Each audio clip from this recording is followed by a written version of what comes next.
It was just an old TV. Dusty, broken, and heavy. The kind of junk no one even tried to fix anymore. But when Henry, a quiet repairman in a small town, turned it on, a broadcast played. A live news report. From 30 years ago. And in the background of that report, he saw his son. The same son who had vanished without a trace. Chapter 1, The Repairman's Corner. Henry Walsh was 62 years old, single and quiet as a mouse. He ran a dusty little TV repair shop at the edge of Renton. He had lost everything 30 years ago. His wife died of cancer. And his son, Jeremy, just 12 years old, vanished one summer evening while riding his bike. No leads. No witnesses. No goodbye. Just a gone.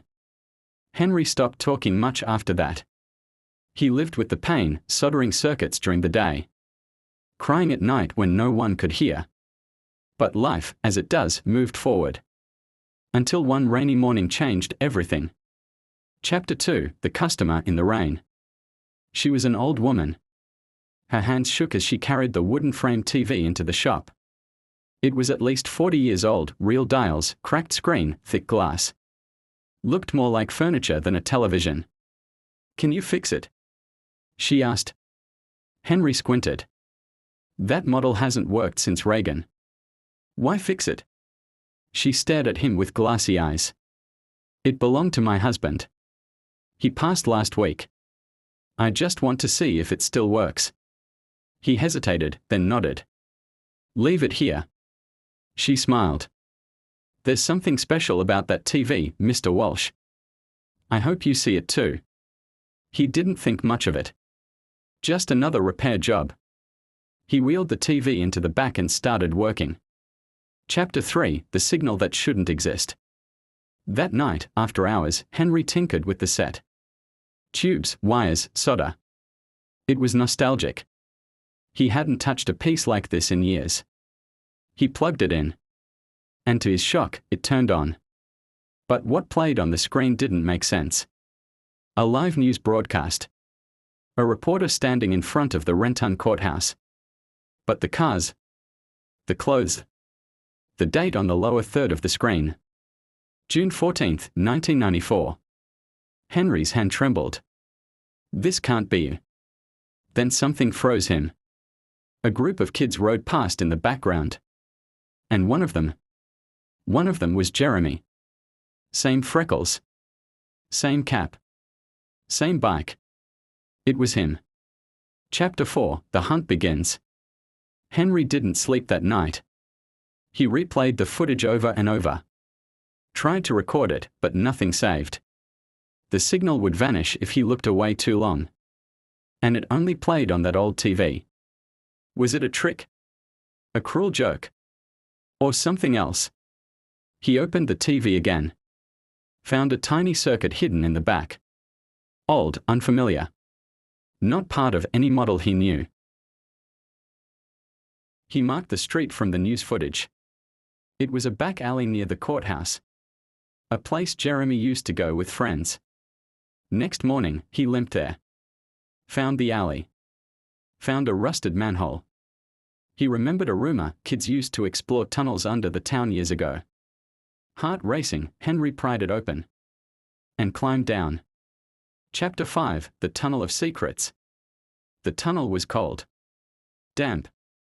The kind that echoed your thoughts back at you. He followed faint footprints. Faded chalk drawings still stained the walls, dinosaurs. Names, stick figures. Then he found it. A room. Hidden underground. With toys. Candy wrappers. A broken flashlight. And Jeremy's red baseball cap. Henry dropped to his knees. It had been there all this time. He pulled out his phone. Took pictures. But as he turned, he saw a faint light. A screen. Another TV, identical to the one the old woman brought in. And it was playing more footage. Jeremy. Laughing. Eating. Talking to someone behind the camera. Henry whispered, "What is this?" Chapter 6, A Second Chance. Henry brought the cap home. And the footage in his mind. He returned to the old TV. Night after night, more broadcasts played. Different days. Different years. All showing Jeremy. Growing up. Still a child. Never older than 12. Stuck in time. Henry began documenting everything. Maps. Faces. Voices. He realized something insane. These broadcasts weren't past recordings. They were live transmissions from another reality. A loop timeline where Jeremy never left that alley. He called tech experts, physicists, no one believed him. Until he showed the footage to one man. Dr. Elliot Granger, an old scientist from MIT. Dr. Granger saw it and turned pale. "This technology isn't from here," he said. "Where did you get that TV?" Chapter 7, The Truth of the Broadcast. Dr. Granger explained a theory, temporal anchors. Old tech TVs, radios, could, under extreme conditions, pick up echoes of time. Like ghosts. Like memory. But this was different. This was interaction. Jeremy had been caught in a loop.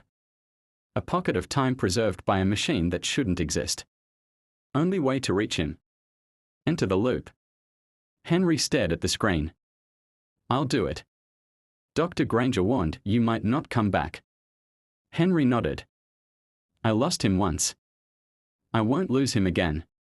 Chapter 8, Into the Broadcast. They built a machine. Crude. Dangerous. Powered by the TV, aimed at the alley. One lightning storm later, they turned it on. And Henry vanished. Woke up in sunlight. In 1994. Jeremy stood a few feet away, eating a popsicle. Henry cried. "Jeremy!" The boy looked. "Do I know you, mister?" Henry fell to his knees. "I'm your dad." And slowly, Jeremy remembered. The TV. The voice that spoke to him. The years in the loop. He hugged Henry tight. They walked out of the alley together. Chapter 9, Back to Now. When lightning struck again, the portal closed. But Henry and Jeremy were gone. Then, 30 days later, a knock at the repair shop. A teenager stood there. Blue eyes. Red cap. Older. "Is this Walsh Repairs? My dad told me to come here if I got lost." Behind him, Henry stepped out. Smiling. Alive. Together. Epilogue, the set that saved a life. The old TV sits in the corner of Henry's shop. It never turned on again. But Henry didn't care. He got his son back. People say it's a miracle. Others say it's a lie. But sometimes late at night, if you walk by that dusty shop, you can hear two voices laughing inside. A father and a son. Like they never missed a day.